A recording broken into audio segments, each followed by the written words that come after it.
I know what you're gonna say. She's my sister and I should be trying to get along with her.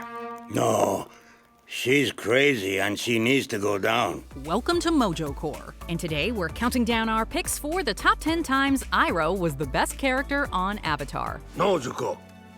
You must never give in to despair. Number 10, Dragon of the West. But I always thought I would be here as a conqueror. Instead, we are the Earth King's personal guests, here to serve him tea. While often presented as a jolly old man who would rather drink tea all the livelong day, one cannot forget that Iroh used to be an infamous soldier in service to the Fire Nation, who not only was in line to become Fire Lord, but was feared as a beast on the battlefield. His actions even earned him the moniker of Dragon of the West. Did I ever tell you how I got the nickname, the Dragon of the West? I'm not interested in a lengthy anecdote, Uncle. It's more of a demonstration, really. We at long last get to see him live up to the legend when he and Zuko are ambushed by Azula and her army of Dai Li, wherein he unleashes a burst of firebending straight from his mouth. Number 9, defeating Zhao. Iroh is certainly the kind of person who practices what he preaches, and that includes how to conduct oneself with honor. Remember your firebending basics, Prince Zuko. Following Zuko's victory over the arrogant Zhao in the sacred combat ritual of Agni Kai, the foul-tempered commander lashes out at the last second to take Zuko by surprise, only for Iroh to step in, protect his nephew, and easily knock Zhao flat on his back. The only thing more savage than his reflexes is how he puts Zhao in his place. So this is how the great Commander Zhao acts in defeat? Disgraceful. Now that's a burn. Thanks again for the tea. It was delicious. Number 8, Liberating Ba Sing Se. How ironic that when Iroh first came to the city, it was as a conqueror. Now, years later, he returns as a liberator to free it from the grasp of the Fire Nation, bringing his personal arc full circle. Only once every 100 years can a firebender experience this kind of power. With his fellow members of the Order of the White Lotus in tow, Iroh unleashes his full might to take down the occupying soldiers. His power amplified tenfold thanks to the firebending enhancing properties of Sozin's Comet.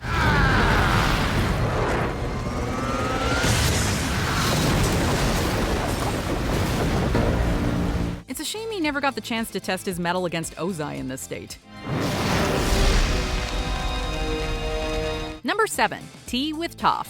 An unlikely friendship if ever there was one, Toph and Iroh's happenstance meeting was one of the purest examples of Avatar's underlying message in regard to strangers being able to forge bonds regardless of birthplace. Sharing tea with a fascinating stranger is one of life's true delights. With no knowledge of either's history, the two discuss matters such as the nature of strength and the importance of having loved ones to support you. Where is your nephew? I've been tracking him, actually. Is he lost? Yes, a little bit. The way Iroh discloses how he would always be there for his nephew is genuinely heartwarming and speaks volumes about his character. I know he doesn't want me around right now, but if he needs me, I'll be there. Number 6, never give in to despair.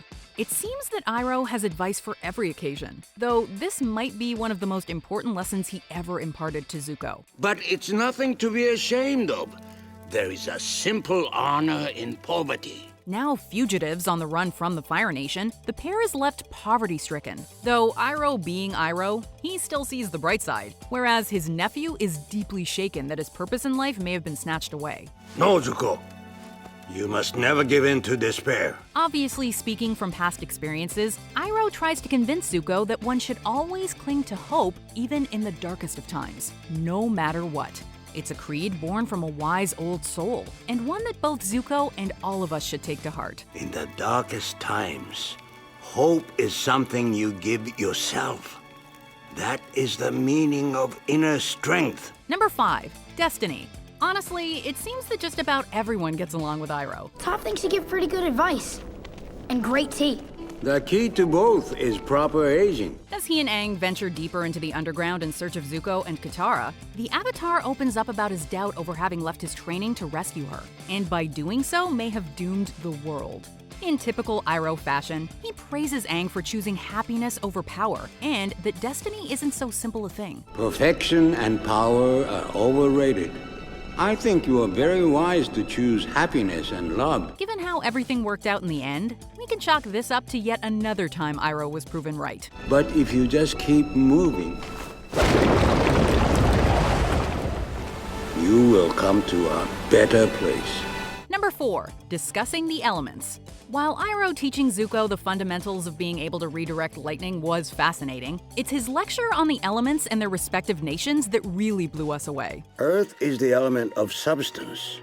The people of the Earth Kingdom are diverse and strong. Demonstrating an in-depth knowledge of the world's cultures, it's here we can see where Iroh's unique perspective stems from. He's the only firebender not restricted by a narrow-mindedness, and instead recognizes the beauty in all peoples. Water is the element of change. The people of the Water Tribe are capable of adapting to many things. Power, substance, change, and freedom. If things had been different, Iroh would have made for a splendid avatar. If we take it from only one place, it becomes rigid and stale. Understanding others, the other elements, and the other nations will help you become whole. Number 3. Who are you? What do you plan to do now that you've found the Avatar's bison? Keep it locked in our new apartment? Should I go put on a pot of tea for him? Without a doubt the most hard-hitting and potent speech in Iroh's canon of work, this plea to his nephew could be seen as the spark that would eventually turn the banished prince towards the side of good. Stepping in before Zuko can steal Appa, Iroh makes one last, desperate attempt to steer him away from the destructive path that has consumed his life for so long. You never think these things through. Just hearing Iroh raise his voice is shocking enough, but paired with him demanding that Zuko ask himself what he truly wants from life is overwhelming. It's time for you to look inward and begin asking yourself the big questions. Who are you? And what do you want? Number 2. Leaves from the vine. Hold back the tears. Hold back the tears. While it is always best to believe in oneself, a little help from others can be a great blessing. After watching Iroh wander around Ba Sing Se, bringing smiles everywhere he goes with his generosity and kindness, we're suddenly presented with one of the most painfully beautiful moments in Avatar. Happy birthday, my son. Away from prying eyes, Iroh sets up a small memorial for his deceased son Lu Ten to celebrate his birthday, where he expresses regret over how he was unable to save him. And then he starts singing. If only I could have helped you. Leaves from the vine, falling so slow, like fragile, tiny shells drifting in the foam. Seeing Iroh at his most raw and vulnerable gives us just another reason to adore him, while knowing this was the last thing actor Mako recorded doubles the emotional impact. Before we unveil our number 1 pick, here are some honorable mentions. Hot leaf juice. This tea is nothing more than hot leaf juice. Uncle, that's what all tea is. How could a member of my own family say something so horrible? How to deal with a mugger. What are you doing? I'm mugging you! With that stance? Training in prison.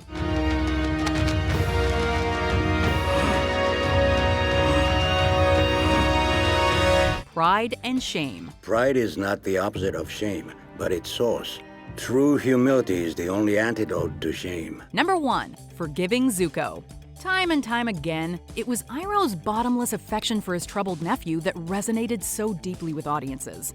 Exile, poverty, near-death situations, Iroh happily stood by Zuko's side as the world turned against them at every turn. That being said, following on from Zuko's betrayal at the Crystal Catacombs, it was unclear if things could go back to the way they were, even with a heartfelt apology. Uncle, I know you must have mixed feelings about seeing me. But I want you to know, I am so sorry, Uncle. And what does Iroh do? Immediately forgives and embraces him, overjoyed that he had finally found his own path. How can you forgive me so easily? I thought you would be furious with me. I was never angry with you. We all need someone like Iroh in our lives. I did lose my way. But you found it again. Did we miss an essential Iroh proverb? Let us know in the comments and receive a free coupon for the Jasmine Dragon.